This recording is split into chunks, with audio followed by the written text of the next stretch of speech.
గా నేర్చుకోవాలా? అప్టాక్స్ తో మా ఉచిత లైవ్ వెబినార్లలో చేరండి. ఆల్గో ట్రేడింగ్ కేవలం ₹10 బ్రోకరేజీ అందుబాటులో ఉంది. ఇప్పుడే అకౌంట్ ఓపెన్ చేయండి.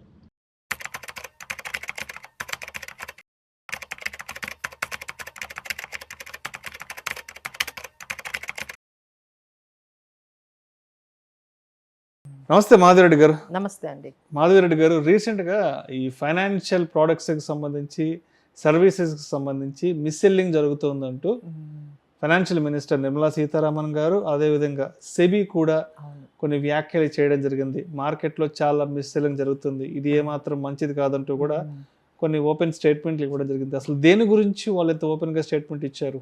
సో ఫస్ట్ వీళ్ళ వార్నింగ్ ఎవరికి, ఈ సెబీ ఏదైతే మిస్సెల్లింగ్ ఉందో అది డైరెక్ట్గా బ్యాంకులకే డైరెక్ట్గా. ఎందుకంటే టాప్ 20 డిస్ట్రిబ్యూటర్స్ మనము మ్యూచువల్ ఫండ్లో కూడా తీసుకుంటే అవన్నీ కూడా బ్యాంక్సేనండి. అంటే మీరు చూస్తే ప్రతి ఏఎంసీ కూడా బ్యాంక్ బేస్డ్ ఏఎంసీని, అలానే డిస్ట్రిబ్యూటర్స్కి కూడా మీరు మిస్సెల్లింగ్ చేస్తూ ఉన్నారు. అలానే ఏజెంట్స్కి, అందరికీ కలిపి.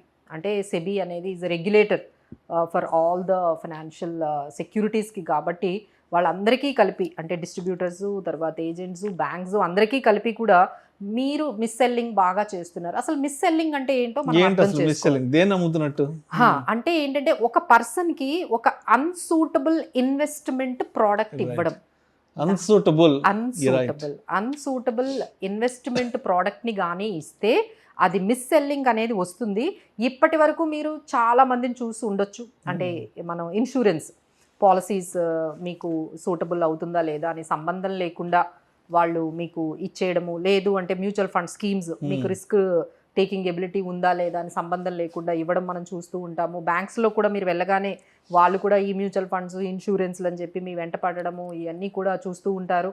డిస్ట్రిబ్యూటర్లు కూడా మీకు ఊరికినే చర్నింగ్, అంటే ఒక స్కీమ్ నుంచి ఒక దగ్గర మళ్ళీ అమ్మించేసి రీబ్యాలెన్సింగ్ ఫండ్, అంటే ఎన్ఎఫ్ఓ కొత్తది రాగానే ఇది అమ్మించేసి మళ్ళీ ఆ ఎన్ఎఫ్ఓలో ఆ డబ్బులు పెట్టించడం, ఒక ఫండ్ నుంచి ఇంకో ఫండ్ కి మార్చేయడము, పోర్టబిలిటీ లాగా చేసేస్తూ ఉంటున్నారు. సో ఇవన్నీ ఎవరి కోసం చేస్తున్నారు అంటే వాళ్ళ కమిషన్స్ లేకపోతే వాటి కోసం చేస్తున్నారా, లేదు క్లయింట్ బెనిఫిట్ కోసం చేస్తున్నారా? ఎప్పుడైతే అది అన్సూటబుల్ ఫర్ క్లయింట్స్, మీరు తీసుకున్న ఏదైతే ప్రోడక్ట్, ఏదైతే మీరు సెల్ చేసిన ప్రోడక్ట్ కానీ మీరు తీసుకున్న యాక్షన్ కానీ ఏదైతే ఉందో అది కానీ మా క్లయింట్కి కానీ సూటబుల్గా లేదు అంటే అది కంపల్సరీ అది మిస్సెల్లింగ్కే వస్తుంది అని చెప్పారు. దానికి కొన్ని ఎగ్జాంపుల్స్ కూడా చెప్పారండి. అంటే ఒక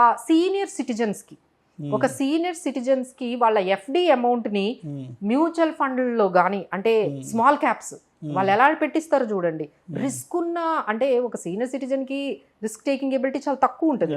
వాళ్ళకి మళ్ళీ ఎప్పుడంటే అప్పుడు మనీ కూడా కావాలి. ఇప్పుడు ఏవైతే ఈ స్మాల్ క్యాప్స్, ఈ మిడ్ క్యాప్ స్కీమ్స్ ఉన్నాయో అవన్నీ ఏంటంటే ఒక 6-7 సంవత్సరాలు ఉండాలి. బట్ వీళ్ళు ఆలోచించకుండా ఈ ఎఫ్డీలన్నీ వాళ్ళు ఏదో సేఫ్టీ కోసం పెట్టుకుంటారు పెద్దవాళ్ళు. వీళ్ళని కన్విన్స్ చేసో వీళ్ళకి ఏం చెప్తారో తెలియదు, దాన్ని మొత్తం అంతా కన్వర్ట్ చేసేసి ఇన్సూరెన్స్ పాలసీల్లోని కన్వర్ట్ చేయడము, ఈ యూలిప్స్లో కన్వర్ట్ చేయడము, ఎండోన్మెంట్, ఆ ఏజ్లో వాళ్ళకి ఇన్సూరెన్స్ పాలసీస్ ఎండోన్మెంట్లు ఇవ్వడము, అంటే లాక్ ఇన్ పీరియడ్ ఉన్నవి, మళ్ళీ అంటే లిక్విడిటీ కూడా ఉండదు అందులో. ఇప్పుడు మనకి మేజర్ సీనియర్ సిటిజన్స్ కావాల్సింది లిక్విడిటీ అనేది మెయింటైన్ చేయాలి. ఎప్పుడైతే మీరు ఒక ఇన్సూరెన్స్ పాలసీలు వాళ్ళకి ఇచ్చేసారో ఆ మనీని ఎప్పుడంటే అప్పుడు వాళ్ళు యూజ్ చేసుకోలేరు, ఎమర్జెన్సీస్లో యూజ్ చేసుకోలేరు. మళ్ళీ టర్మ్ కూడా చాలా 15 years లేకపోతే 12 years టర్మ్స్ ఉంటూ ఉంటాయి. సో ఈ విధంగా ఈ ఎఫ్డీని, సీనియర్ సిటిజన్స్ అకౌంట్లో ఉన్న ఎఫ్డీని ఈ విధంగా బ్యాంకులు రకరకాల ప్రోడక్ట్స్లోకి మార్చేస్తూ ఉన్నారు. అది వాళ్ళు గమనించారు. తర్వాత ఇంకోటి ఏంటంటే ఈ అంటే డిస్ట్రిబ్యూటర్స్ జనరల్గా ఫ్రీక్వెంట్గా ఈ పోర్ట్ఫోలియోస్ని చేంజ్ చేయడం, లైక్ అంటే మనకి వేరే, అంటే ఒక స్కీమ్ నుంచి ఇంకొక స్కీమ్కి, ఇంకొక స్కీమ్ నుంచి ఇంకొక స్కీమ్కి అవసరం ఉన్నా లేకపోయినా ఈ విధంగా చర్నింగ్ అనేది చేస్తూ ఉండడము. సో ఇది ఒకటి వాళ్ళు గమనించారు. అలానే రిస్క్ ప్రొఫైల్ని చూడకుండా, రిస్క్ ప్రొఫైల్ ఏంటి, క్లయింట్ రిస్క్ ప్రొఫైల్ ఏంటి అనేది స్టడీ చేయకుండా ప్రోడక్ట్స్ని ఇవ్వడం కూడా చాలా తప్పు అని చెప్పి వాళ్ళు అంటున్నారండి. ఇప్పుడు జనరల్గా మీరు బ్యాంక్కి వెళ్ళారంటే మీ గురించి ఎంత తెలుసో తెలియకుండా వాళ్ళు అసలు మీరు ఏంటి, అసలు మీకున్న రెస్పాన్సిబిలిటీస్ ఏంటి, మీకున్న గోల్స్ ఏంటి, ఆబ్జెక్టివ్స్ ఏంటి, అవన్నీ కూడా తెలియకుండా మీ రిస్క్ ప్రొఫైల్ కూడా అర్థం చేసుకోకుండా మీకు ప్రోడక్ట్స్ మీతో ఏమీ మాట్లాడకుండా ఇక డైరెక్ట్గా మీకు ఒక స్కీమ్స్ కానీ ప్రోడక్ట్స్ కానీ ఇచ్చేస్తే అది కూడా మనకి మిస్ సెల్లింగ్ అనే దాంట్లోకి వెళ్తుందండి. సో ఇప్పుడు ఎవరైతే ఈ ప్రోగ్రామ్ చూస్తున్నారో there are 2 things they have to understand. అంటే ఒక స్కీమ్లో ఒకే స్కీమ్లో 15-20 ఇయర్స్ ఉంటే మనకి ఎక్కువ రిటర్న్స్ వస్తాయా?